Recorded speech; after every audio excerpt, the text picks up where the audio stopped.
So, welcome. These are the things we're going to go over today. I'm going to tell you who I am in a few minutes, and we're going to go over the parts of the screen, and I'm going to talk a little bit about grouping and some built-in shortcuts that are going to help you when you're doing your work. And we'll talk about calculations, because that's the meat and potatoes of Excel, is, trying to add things and do other calculations so that you don't have to pull out that trusty calculator. And then I'm going to show you how to do some basic charting. And we'll talk about the functions a little bit, but there's over 300 functions in Excel. So we're only going to go over one or two of them. Most people don't know 300. They know the 4 or 5 that they need for their jobs. And so, but you'll know how to find them and, what to look for. And then I'm going to talk about budgeting, because that's what the name of this is really about, is budgeting. But it's good to know all that other stuff before you really get into that. And then at the end, I'm going to show you, I have a tips and tricks summary sheet that I can send you if you want, which kind of is an overview of what I talk about. And it throws in a few more things too. So who am I? Okay, I've been teaching 30 years or so. Pretty soon I'm going to have to change that to 31. Okay, I've been at Rasmussen University for 10 years, and I teach Excel there. Every once in a while I teach computer apps, but I also do some technical writing for them. So I've actually had the opportunity to rewrite the Excel class. Every time they come out with a new version, they change some of the steps, and what we're using is no good anymore. So I've had a chance to do that. I've also had a chance to rewrite the Word class and the computer apps class. So it's kind of fun. And I just started picking up a new class at Bellevue University, and that's a computer apps class. So we teach Word, PowerPoint, and Excel, and then a few other things like OneNote and OneDrive, and a few other things like that. But I always taught part-time, and my full-time job was as a help desk person, supporting people who were on Microsoft Office, and before that, WordPerfect and Lotus, if you're old enough to remember that. Okay. I am. Yeah. And and I've also at Rasmussen been online instructor of the quarter 2 times, which was very nice. So I really love what I'm doing. I'm semi-retired. I always wanted to teach full time, but it was really hard to get into the universities because you had to wait till one of the full-time teachers died. And then by the time that happened, there were so many other things I didn't know how to do that I couldn't do it, so right. I stayed part-time, but now I love what I'm doing. So if you would like a copy of the Excel file and the tips and tricks, which I will go over later on, please email me. My address is officeguru@gmail.com. Okay, had that email address for like 15, 20 years already. And then, tell me you were in the class, and, I will attach them and send them to you. Okay, so let's get started. Okay. Let me find the right thing here. Okay, all right. So here we have an Excel sheet. By the way, do you know what version of Excel you're using? I buy the Office 365. Okay. I just retired about a year ago, and we were able to get it through the company, but I decided I'd go ahead and get it out anyway. So it's whatever the latest version is. Okay, if it's Office 365, then you're fine. Everything that I'm doing today, for those people who are going to watch the recording, will also work in Office 2019. Anything below 2019, I cannot guarantee. Okay. Okay. So these are just notes for me. Okay. But these are the things I'm going to talk about on this particular screen. And the first one is the quick access toolbar. And I'm going to go back to that in a minute. But underneath that, you have your tabs, which are divisions of the ribbon, which is underneath here. So when you're on a tab, you have a ribbon. And when you're on a different tab, the ribbon changes for you. And within the ribbon, you have sections. And each section is marked. It tells you, what it's for.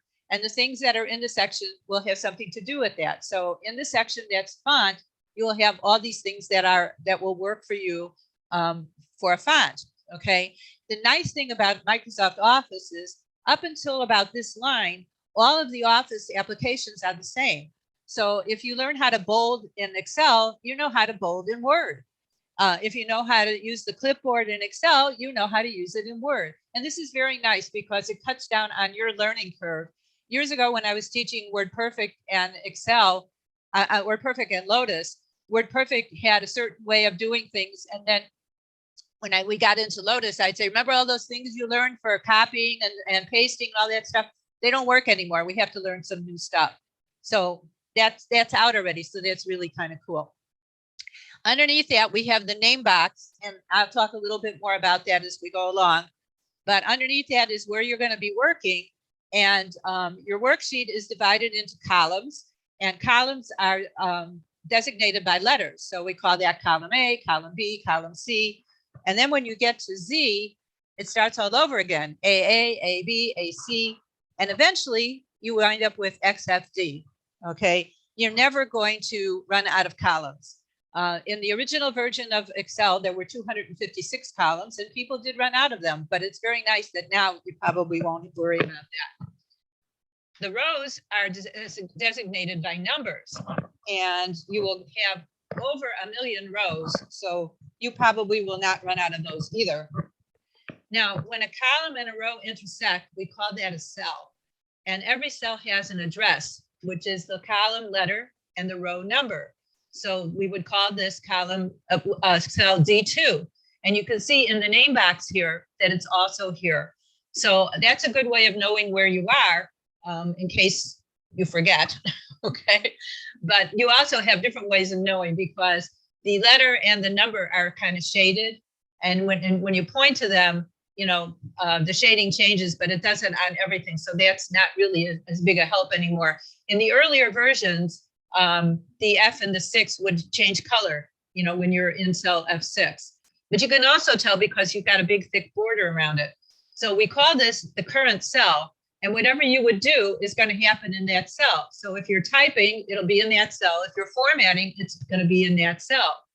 Now, if you want to use more than one cell at a time, you can just click and drag, and all the shaded stuff is called arrange. So now if I was going to do any bolding or italicizing or underlining, it would happen to everything that is in that range. Now at the bottom, you have tabs, and depending on the version that you have, you're either going to start out with 1 tab or 3 tabs, and it'll be say sheet 1, sheet 2, sheet 3. And then you can always add them by clicking on this plus that says new sheet. You can change the name by double clicking on the sheet and just typing in something and then clicking enter or clicking back up here. Or if you forget that, you can right click and say rename, and then it puts the highlighter on there, and then you type and you press enter. So you can have up to about 256 tabs here. Most people don't run out of tabs, okay? But this is a good way to organize your material. And I'll show you a few more things on that as we go along. Now, up at the top, I mentioned the QA toolbar, and the QA toolbar is very nice because it allows you to put the buttons from the ribbon up here so that if you are not on that tab, you can still use it. So for instance, if I were to put quick print on here, okay? Quick print is somewhere under file or somewhere else. I don't even know because I've got it up here and I don't really care. But an even better example, I'll show you in a minute. So you can take things off the menu here, okay? And if you put them on there, they'll have a check mark. But if you want to do something and it's not here, you can go to more commands, and the quick access toolbar will come up, and you can use either popular commands or all commands or commands not on the ribbon.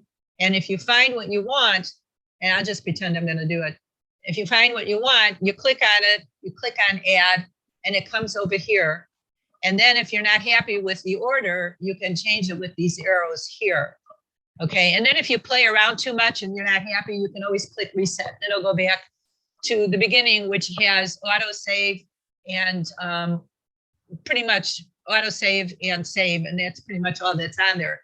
But another way of doing this, which is really cool, is if you see something down here that you like, you can right click and say add to quick access toolbar. And that makes more sense because you might be over here on data and you want to bold something. And now you don't have to go back to the home tab in order to bold it. Now, if you find that you're using a lot of the things in a section, you can actually put that whole section up there. And the way you would do that is to right click, but not on a button, but in part of the, the background here. If I right click and I say add group to quick access toolbar, I've got the whole group here. And if I hit not the down arrow, because it's not it, but if I hit the button, then I get this whole section here. And it's just a copy. So if you do that, you're not losing it off of the toolbar. I did this with something where I had to keep doing like 5 or 6 keystrokes on a project to put borders around some pictures. And I put it up here so that I didn't have to go all the way, with the 5 or 6 steps. And after the project was over, I just right clicked and said remove from quick access toolbar, and it was back there again. So these are some little tricks about using the quick access toolbar. Now, I do want to mention that all the Microsoft Office applications have a QA toolbar. However, you have to set them individually. And that makes sense because, we have things in Excel we don't have in Word and vice versa. So if you have it set here and then you go into Word and you're like, where's my QA toolbar? You're not going to have it. You have to set that up from scratch. What I did find, and I don't understand this because it's not supposed to happen, but I found that when I updated my version to a new version of Excel, the old quick access toolbar came in, and it's not supposed to, but it came in. So I was very happy about that. But I'm not sure exactly why, but it did it. So one of the things I want to mention is grouping with these tabs. Okay. Now, if you were going to do a budget, for instance, and you were going to do January, February, March, but you had some things in the budget that were the same, like, your labels, which would be rent, heat, food, savings, stuff like that. And it's the same thing on every one of the tabs. Then you could group these and put those in there first before you started using your data. And I like to think of this as virtual carbon paper. Okay. Are you old enough to remember carbon paper? Yes. Yeah. I have to tell you, most of my students are not. It just makes me feel extremely old. But this is virtual carbon paper. So if I want to say I want to group these 3, I'm in the first one. I hold down my control key and I click the other 2. And right away, you will see that up in the title bar here, which by the way also has the name of the file, if you've given it a name, it says group. So I know that it's grouped like that. I can also tell that it's grouped because the tabs change color, and the one that I'm on doesn't have a little line above it. So if I'm in here or here, you can tell where I am. So if I put something here, and I'm just going to type my name. Okay. And then if I go to the second tab, it's there. And if I go to the third tab, it's there. Okay. So this is a neat way. If you have data that you're going to have on more than one sheet, is to group the sheets before you put that in and then ungroup them. So the way that there's 2 ways to ungroup them. The first way is to right click on one of them and say ungroup sheets, which is down here. Or if there are sheets that were not grouped with you, then you can just click on one of the other sheets and that will ungroup them. But if you had grouped everything that you had, then you have to right click. And of course it doesn't say that now because I ungrouped it. But I'll put it back for a second. So if these are the only 3 that you have and you didn't have all the rest of these, then you would have to right click and say ungroup sheets. Okay. Any questions about anything I just went over? No. No? Okay. All right. So I'm going to show you a few shortcuts now. Now, these are built into Excel, and these are very, very handy, especially if you were doing something where you needed the days of the week. And I'm all for typing less if it's at all possible. Okay. Because I type too fast and make a lot of mistakes, wind up having to fix them, and it takes up even more time. But if you, I'm going to click in cell A1, and I want to show you this little wart down in the little square wart in the lower right-hand corner of your cell. This is called a fill handle. Now, if you're on it, your mouse pointer is going to be a skinny plus. If you're anywhere else, it's not. So right now we're a fat white plus. Here we're a plus with arrows. but it won't work unless you see that it's a skinny plus. Once I see that, if I hold my left mouse key down and I go across, look what happens. I get all the rest of the days of the week. Isn't that cool? Very. Yes. And also, let me show you that I had them abbreviated, so the rest of them were abbreviated. Here I have them uppercase, and now they will all be uppercase. And the same thing is true with the months, okay? So you can do this with a date, okay? And there's different date functions on the home tab here. You have different date formats that you can take, short date, long date, you know, and stuff, with and without time and things like that. Whatever you have in the first one is going to go in all the rest. And yes, it will, if you don't put in a year, it assumes that it's this year. And if this year turns out to be, this is an old file, you can tell, because it says 2014 up here. If you don't put in a date, it assumes that it's this year. And if this year is a leap year and you get to February 28th, it will put in February 29th for you. And then if you have the months, but you don't have any dates in them, it will still put them in there for you. Is that cool? Very. And these are built in. So you just have to remember that you need to use the fill handle in order to get across. Okay, so meat and potatoes, calculations. So I'm going to show you some stuff. This is a modified version of what I use in my classes, but it's scaled down a little bit because I have a lot more time in my classes than I have here.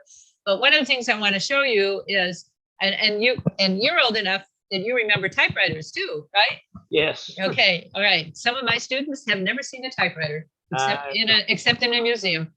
But if you remember when we used to try and center something like a title, how hard it was. We had to go to the middle and backspace 2 for every one, or 1 for every 2. I've even forgotten, it's been so many years. But Excel will center things for you. So what you need to do is, I'm going to start in cell A1. I'm going to keep my finger on the mouse button, and I'm going to drag across and make the range. And generally with a title, you want to stop where your data stops. So my data stops in column F, so I would stop there. If my data went out to M, I would go out to M. And then up here in the alignment section, you have this button that has the 2 arrows on it, which is merge and center. And then that is going, what that's doing is it's giving you a giant A1. So you don't have B1, C1, D1, or E or F1 anymore. Okay, now I can do that with the second one, same thing. And the thing is, you cannot do these together because Excel will thinks that you want to center the top one between rows 1 and 2. Okay, which people have done. And you were talking earlier about, you know, that the guy had boxes and everything. And that's one way that you could do a box, is to, you know, center something both between the 1 and the 2 and in the A and the F. And then you would use the borders to put a box around it. So it is very easy. Okay. Sure. Now, if you decide that you don't want it, you just click the button and it goes back to where it was. So it's very nice. It does that. If you were to insert columns or delete columns, it's like on a rubber band, it will spring back and it will still keep you centered no matter what you do. It's a cool thing, isn't it? And by the way, you have that in Word too. Okay, so that is really cool. Okay, so I want to show you about calculations. But what I'm going to do is to show you crawling, walking, and running. Okay, and I'm also going to show you what not to do. And this sometimes confuses my students, but I tell them this is, and I'll show you why you don't want to do this. Okay, regardless of how you do this, you always have to start with an equal sign, because that tells Excel that you are in the calculation mode. It also puts these 2 buttons, which were grayed out before, front and center. So this button is like hitting escape. You know, I didn't want to do that. I want to cancel it so I can do that. This button is almost like hitting enter. The difference is if I click this button, I stay in the cell after I'm finished with what I want to do. If I hit enter, I go down a cell. It's not a big deal, but it's nice if you're doing a calculation and you want to check it, then, you know, it's nice to already be in the same cell. So one of the things that I have trouble with my students doing until I train them not to do this is to just put in the numbers and add. So if I go 100 plus 75 plus 250, and then I hit the check mark, okay, I get 425, which is the answer. And up here, this is called the formula bar. And once you hit enter, it tells you what formula you have. Down here, you have the answer. So you have them both in there until you hit enter or the check mark. Okay. Now the problem with this is, and I didn't explain this, but this could be a sheet from a manager who has 4 locations and it's quarterly sales. And somewhere it might say sales are in 100,000. So you didn't have to have all those extra zeros in there because, you know, that would really make it difficult to read.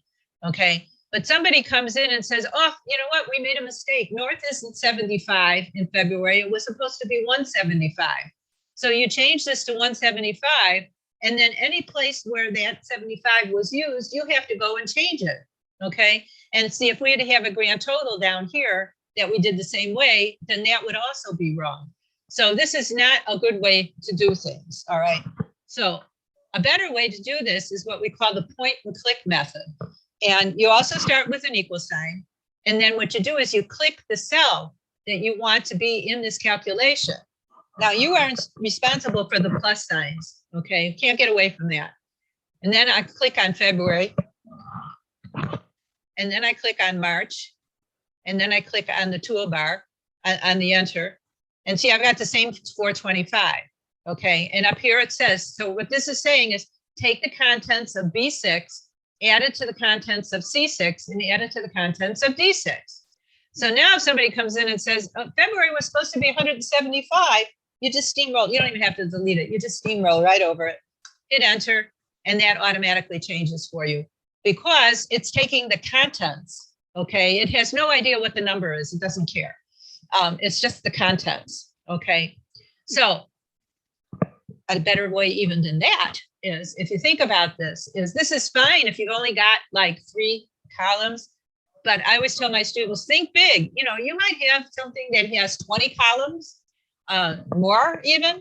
Do you really want to sit there and go B6 plus C6 plus D, and then the phone rings in the middle, or it's lunchtime and you know you're hungry, and so you get mixed up and you don't do it right, or you forget it and you have to start all over again. Excel knows that you're going to be doing so many calculations that it actually has a button on the toolbar. So you'll be on the home tab, which is where we're going to be most of the time here. And over here in the editing, if you point to this Greek letter, it is the sum button. And now you want to be where your answer is, just like I've been before. And if I click on the sum button, it puts these marching ants around here. So it has decided that this is the range that you want to use. And if you don't want to use that, you can change it. And I'll show you that when we get to average. But up here, this is your first function I'm going to talk about. This is the sum function. This is one of the 3 most used functions in Excel. And if you read this in English, it's saying add the contents of B6 through D6. So that colon is through. So anything between B6 and D6 is going to be added. And this may not look like much now, but if you were down at X20, it would say sum B6 colon X6, you know, or 20 or whatever row you were on, and it would add up everything in between.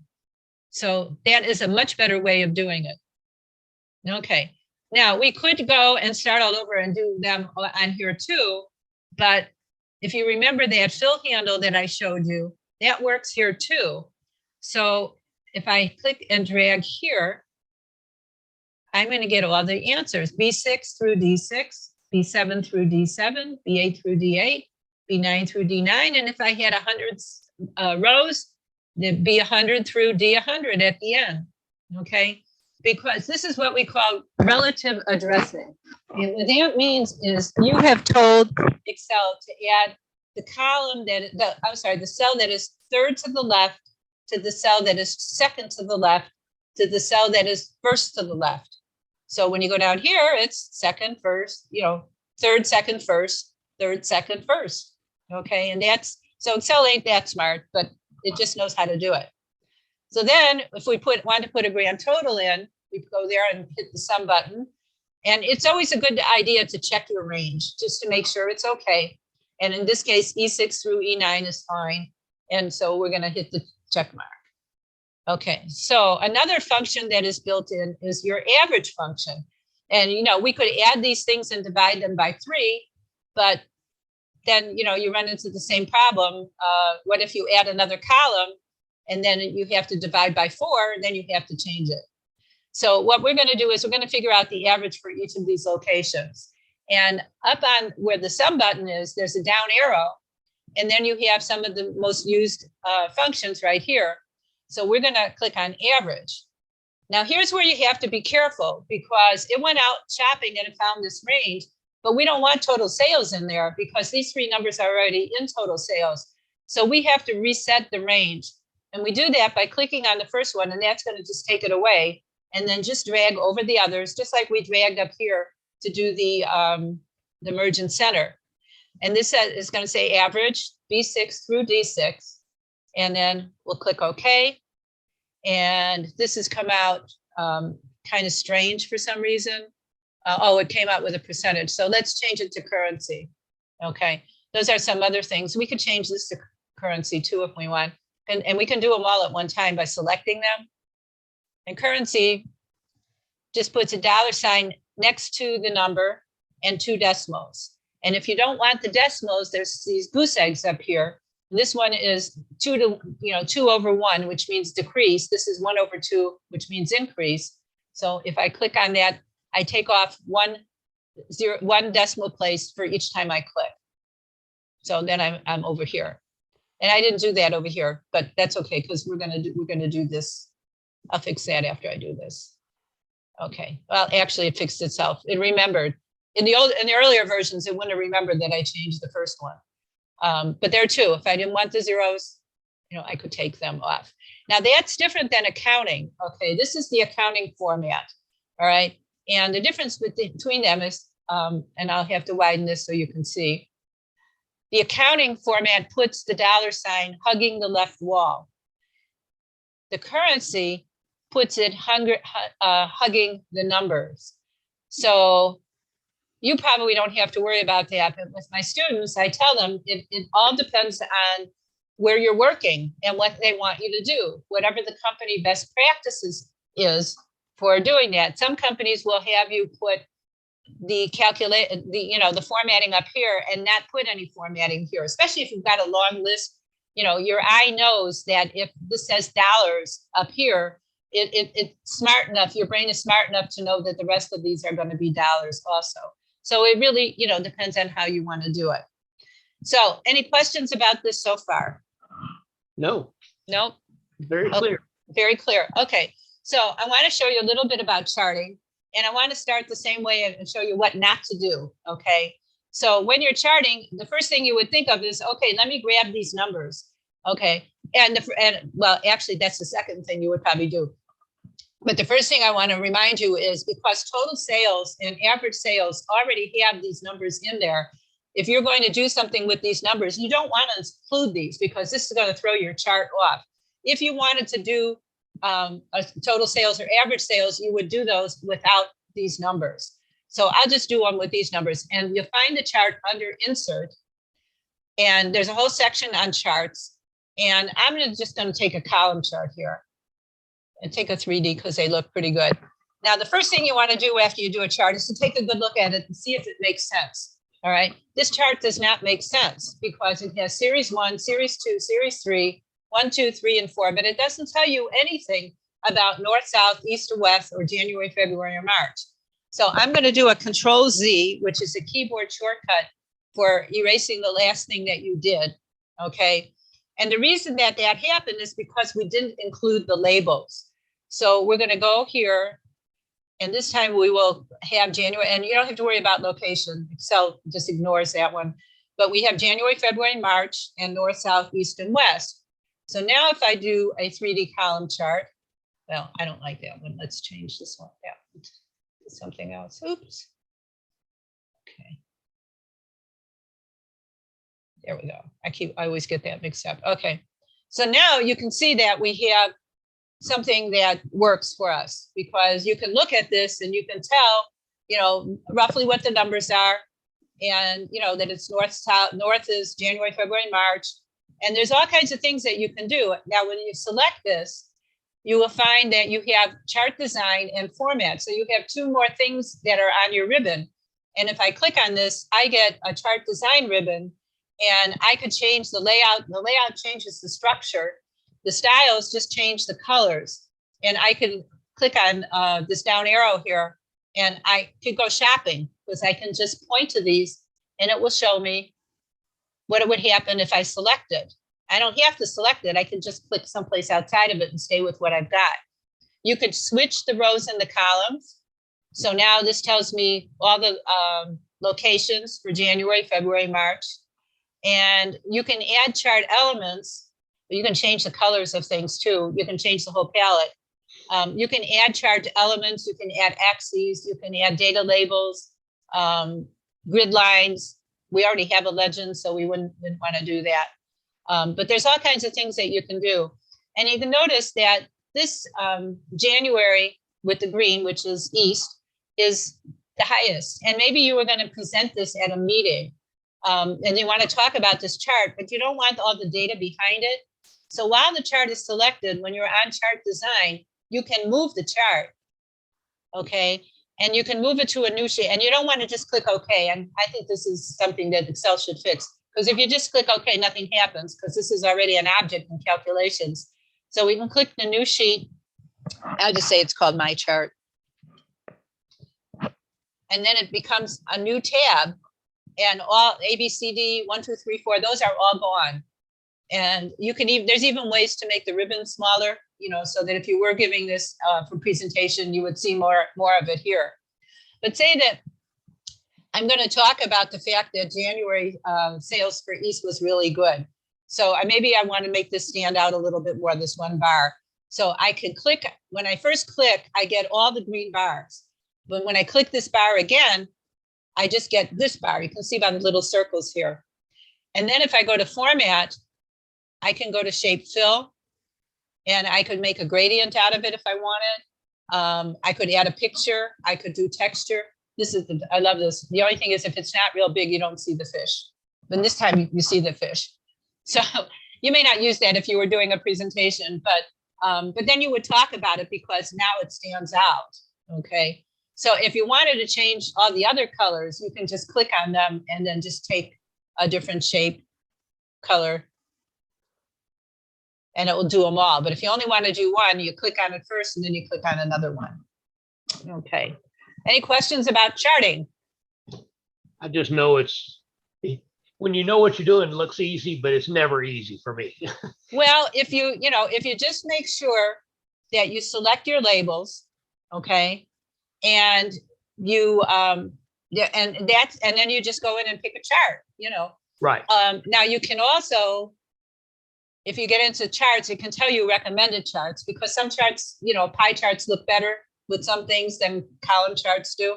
Right. So if you do that, it's going to show you, in this case, that it thought that column charts, this is a stack column chart. But these are the ones that it thinks, would be good. And if your data is a little bit different, like pieces of a pie, then, it'd probably show you something else. Right. So it's a case of practicing. Right. And also what you can do, like for chart design, if you're not sure what it is, then do it and see what comes out. If you want to do grid lines, primary, major, horizontal, that didn't look like it did anything, okay, because sometimes they don't. But if you want a data label, the data labels look better when you do a pie chart, okay? But if you have an axis title, primary, horizontal, axis, it puts axis title here, and then you can just type up here and say, what it is that you want. When I first started doing charting, I clicked on all the buttons, and then I printed this, so I knew what an axis title was, and then there was one that went along here, and I just had it on my bulletin board, so I knew what things were. But if you don't like something that happens, just do a Control Z, and it'll go back to the way it was. Right. Now, I'm not going to do that, but just to show you, if you wanted to, well, I can show you because I think we have time. If you wanted location and total sales, you can't just click and then do total sales, because you lose the focus here. So what you have to do is hold your Control key down to click your second column. And then if I go to charts, we'll just do another column chart here real fast. See, we have total sales, north, south, east, and west. And then they go up by the number. So that's what you would do. You know, you wouldn't have January, February, and March in there, like I said, because those numbers are already there. Okay, so a little bit about functions here. As I mentioned, there's over 300 functions. I know that there's over 300 functions because when I rewrote the class about a year ago for Rasmussen, I was able to get a hold of desk copies of 3 different textbooks, okay? Because they wanted us to have a textbook. And I can tell you that my students never used the textbook, but they wanted us to have an online textbook. Every textbook had a different number for how many functions there were. One said 306, one said 305. So I figure if I say there's over 300, I'm correct because everybody was over 300, but everybody had a different total. So you'll never learn them all. Most people don't know them and they don't need them all. So what we're going to do is I'm going to show you a couple of them. I'm going to go back to the home tab because these are all on that down arrow next to the sum. So the first one is a count. And this only counts the numbers, okay? So I'm going to click on it and it's going to give me a range and it's not going to tell me the total. It's going to tell me how many cells have numbers in them. So I'm going to hit enter because I want to go down to the next one. As you can see, 4 in the range, 4 cells have numbers.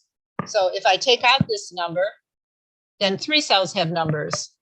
So this was a good way if you were working and you had like a parts list, and you were supposed to have a number in every cell, you could put in count, you could use the fill handler, go across, and if the numbers didn't match, you would know that there's a blank cell somewhere. When I used to do my grading in Excel before they actually put it into our learning management system, that was how I could tell that I didn't miss a student's assignment because those numbers had to be all the same at the end of the semester. Now, total we've done before. So I'm going to click here, but here's a case where we have to be careful because the total is usually what Excel does is starts looking for a range and it will go up until it finds a blank cell or some text. And here it found count and we don't want count because we already were using that for something else. So I just click and drag and I hit enter. And then that just tells me the total, which is the same as what I did, you know, on the calculations. And average, same thing. But here too, we have to reset. Can you resize the range just by dragging the corners? You resize the range by dragging in the middle. Okay. If you drag in the corners, you're going to have a problem. Okay. Because if you drag in this corner, you're going to get 200 in all of these. I see. You know, so when you're resetting a range, you want to be right smack in the middle. So minimum tells me what the smallest is, okay? So I'm right in the middle and I just drag over. And so that tells me it's the smallest. So maybe, you know, there's an Excel sheet that somebody's keeping track of salesmen's sales. And they want to know who's, you know, what the highest and the lowest sales, but they keep changing the numbers all week. And if these numbers change, then this number is going to change here too. And then maximum, same thing, got to reset. And then we're all set. So these are some of the easy ones, okay? And from here, you can go to more functions, and you can also get to more functions by clicking this FX button here. So I want to show you one more that's the PMT function. So here we have a car loan, and the interest rate is 4%, and we have 60 payments on it. So we can figure, using these numbers, Excel can figure out what your monthly payment is going to be. So if we click on the insert function button, okay, I don't want to be there. I'm in the, it thinks I want that because I didn't get out of the math cell here. Okay, so this is a misnomer because the first time you ever go in here, it's going to have a few of these things in here. If it doesn't have PMT, and of course, once you use something, it's here forever. You can't even get rid of it. But if you didn't have PMT, you could click here and say, you know, I want to find the monthly payment of a loan and click go, and it'll come up with a few things, and PMT will be one of them. So when you look at it, the first thing is it gives you, these are called arguments that are in the parentheses, and it gives them to you in computer speak. So don't pay any attention to that, because underneath it, it's in English. Okay, and it says calculates the payment for a loan based on constant payments and a constant interest rate. So you can't use this on a balloon payment or, you know, an interest rate that keeps moving. This is constant.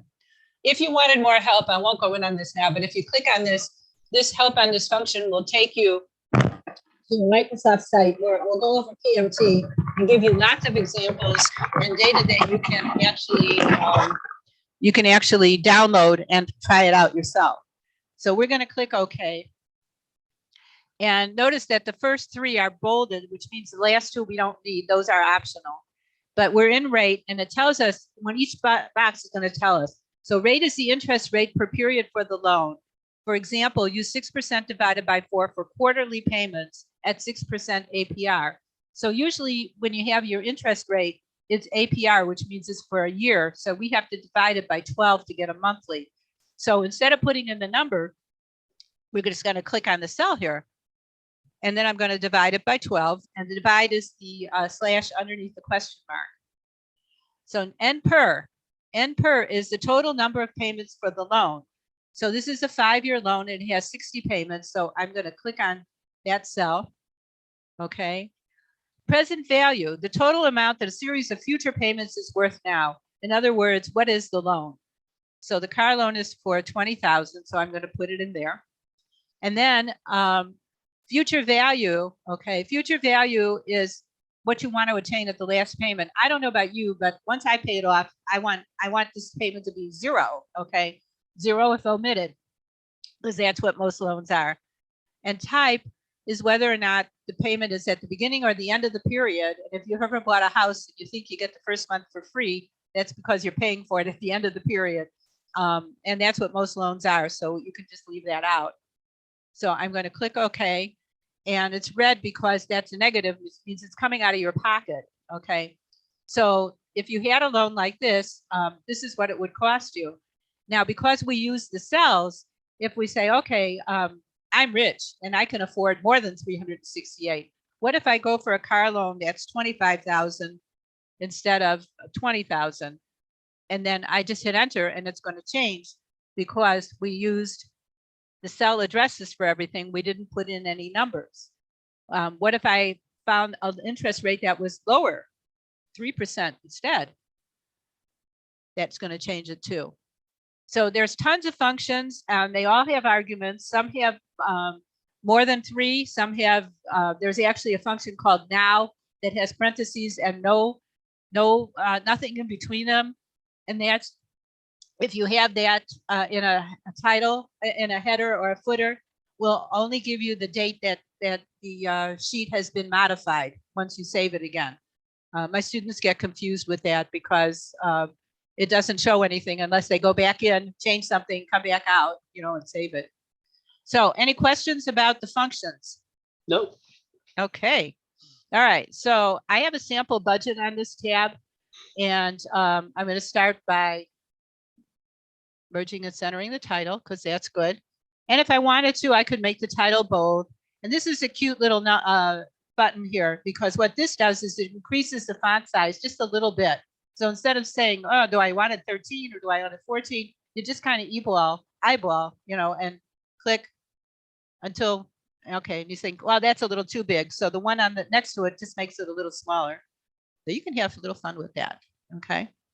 Okay. If you wanted to make the cell a color, you could use the yellow or you could pick something else.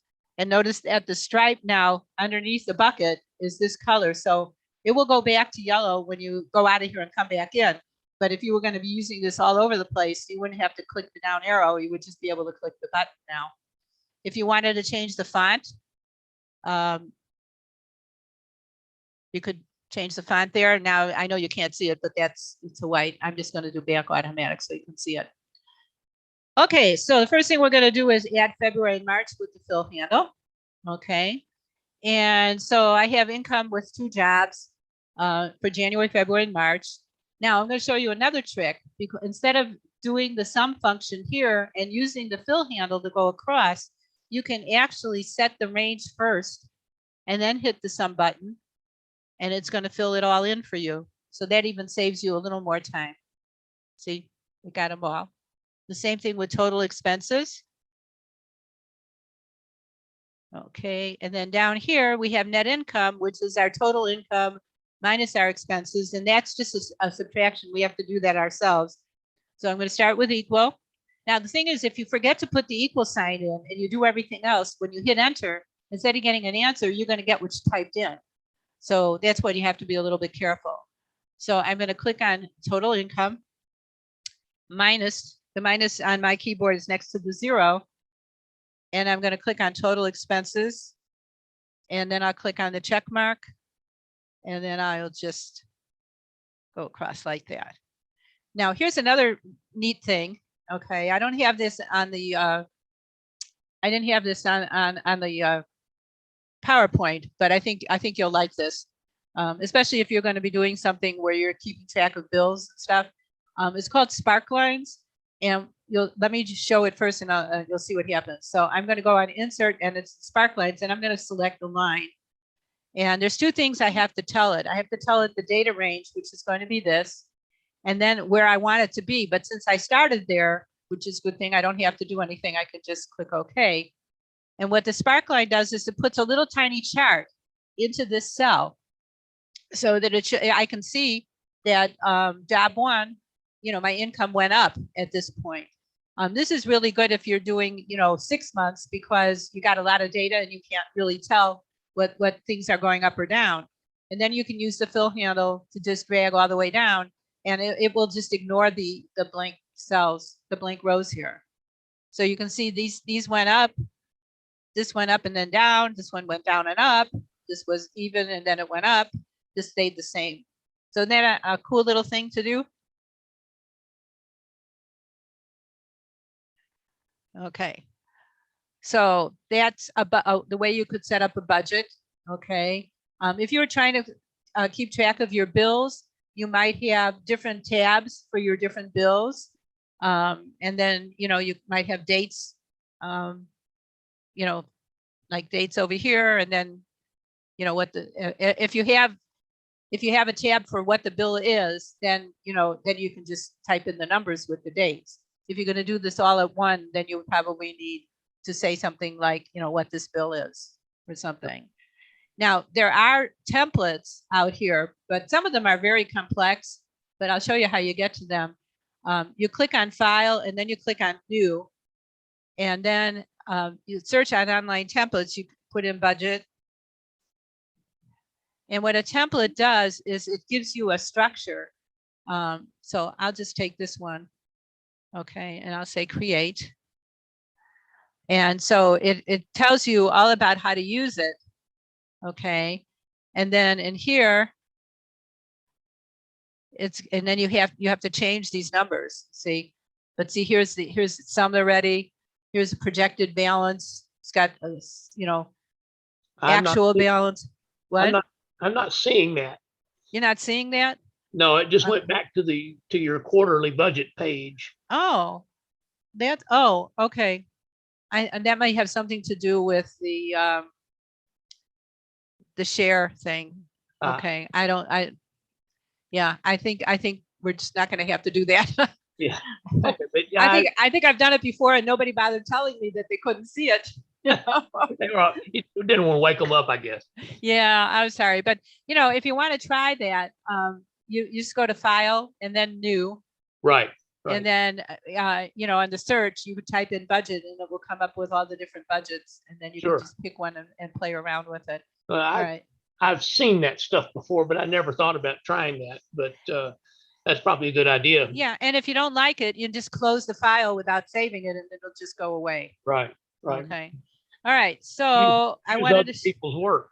What? You can use other people's work and take advantage of that. So. In what way? Oh, it's just a time saver. Oh, so yeah. Oh, yeah. Yeah. Somebody else has already done it. Yeah. Yeah. And you can do a Google search, and there are places where people have done other templates that you can download. Some of them are free and some of them aren't. But I stick with the ones from Microsoft because I'm always worried that something like that might have a virus in it. Sure. Yeah. Now, can you see tips and tricks with Microsoft Yeah. Excel? Oh, Yeah. good. Okay. All right. So this is a file that if you want it, send me an email and I will send this to you with the other file. Okay.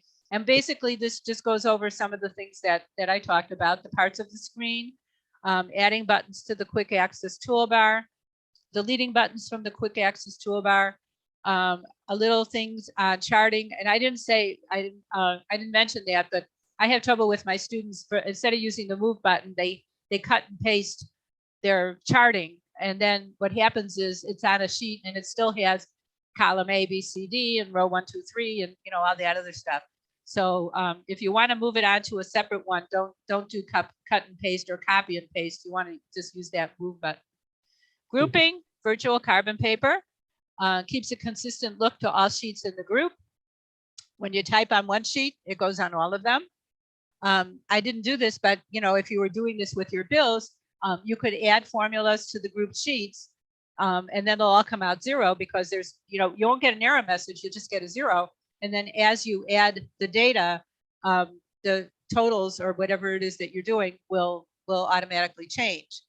Okay. You can ungroup a sheet by clicking on one that's not in the group or right clicking and selecting ungroup sheets. And remember to ungroup sheets before you add the data. Okay. That should be written in red, probably. Yeah, we used to do this when I was teaching in the classroom, many hundreds of years ago. We used to have something with grouping. Hold on a sec.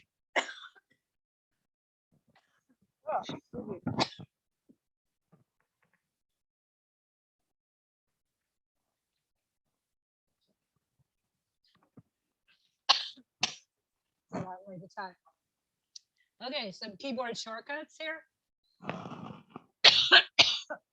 We didn't do absolutely here, but I left it in. Spelling, function 7 is good. I'm sorry. Searching online.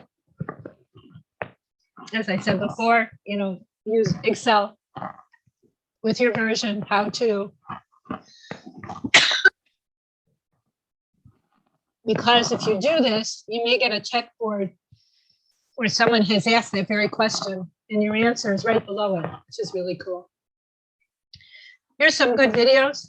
GCF Learn is, even though it's 2013, they cover everything that we cover in Office 365 here. And there is a link for that. The nice thing about this is you can download the transcript if you want.